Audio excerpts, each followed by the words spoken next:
Muthuthala AUP school. കുട്ടികളിൽ സാമൂഹിക അവബോധം വളർത്തുന്നതിനായി സ്പോർട്ട്, മികച്ച പഠനാനുഭവങ്ങൾ സൃഷ്ടിക്കുന്നതിനായി വിവിധ ശില്പശാലകൾ. മുതുതല AUP സ്കൂളിലല്ലേ നിങ്ങളുടെ കുട്ടികളും പഠിക്കേണ്ടത്? അഡ്മിഷൻ ആരംഭിച്ചു കഴിഞ്ഞു. ഷൊർണൂർ റെയിൽവേ സ്റ്റേഷൻ സമീപത്തു നിന്നും വീണ്ടും ബൈക്ക് മോഷണം. പൊയിലൂർ സ്വദേശിയുടെ ബൈക്കാണ് മോഷണം പോയത്. പോലീസ് അന്വേഷണം ആരംഭിച്ചു. വാടാനംകുറിച്ചി റെയിൽവേ സ്റ്റേഷൻ സമീപത്ത് കഴിഞ്ഞ ദിവസം നിർത്തിയിട്ടിരുന്ന ബൈക്കാണ് മോഷണം പോയത്. പൊയിലൂർ പൂവങ്കുഴി വീട്ടിൽ സിദ്ദിഖ് അക്ബറിന്റെ KL 51C 4818 എന്ന രജിസ്ട്രേഷൻ നമ്പറുള്ള ഹീറോ ഹോണ്ട പാഷൻ പ്രോ ബൈക്കാണ് മോഷണം പോയത്. രാവിലെ ട്രെയിൻ പോകുവാനായി ബൈക്ക് ഇവിടെ നിർത്തിയിട്ടതായിരുന്നു. വൈകിട്ട് തിരിച്ചു വന്നപ്പോഴാണ് ബൈക്ക് കാണാതായത്. സമീപത്തെല്ലാം അന്വേഷിച്ചെങ്കിലും ഒരു വിവരവും ലഭിച്ചില്ല.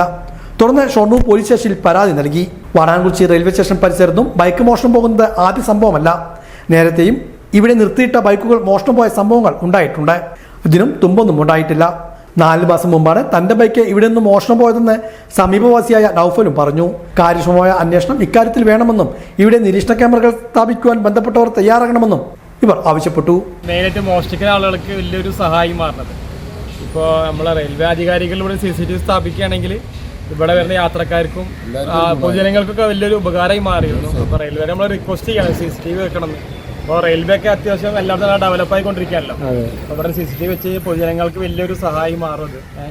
അപ്പോൾ അതിനുള്ള ശ്രമം നടത്തി കഴിഞ്ഞാൽ ഒരു വിധം എന്തായാലും മോഷണങ്ങളൊക്കെ ഒന്ന് കമ്മി മാറും ആളുകൾ. പാലക്കാട് കുളപ്പള്ളി സംസ്ഥാന പാതയോട് ചേർന്ന് കിടക്കുന്ന റെയിൽവേ സ്റ്റേഷനായതിനാൽ യാത്രക്കാർക്ക് ഏറെ സൗകര്യപ്രദമാണ് വാടാനംകുറിച്ചി റെയിൽവേ സ്റ്റേഷൻ. നിരവധി ആളുകൾ ബൈക്കുകൾ ഉൾപ്പെടെയുള്ള വാഹനങ്ങൾ ഇവിടെ നിർത്തിയാണ് ട്രെയിൻ യാത്ര ചെയ്യുന്നത്. എന്നാൽ ഇത്തരത്തിൽ മോഷണം തുടർക്കഥയാകുമ്പോൾ യാത്രക്കാരെല്ലാം ആശങ്കയിലാണ്.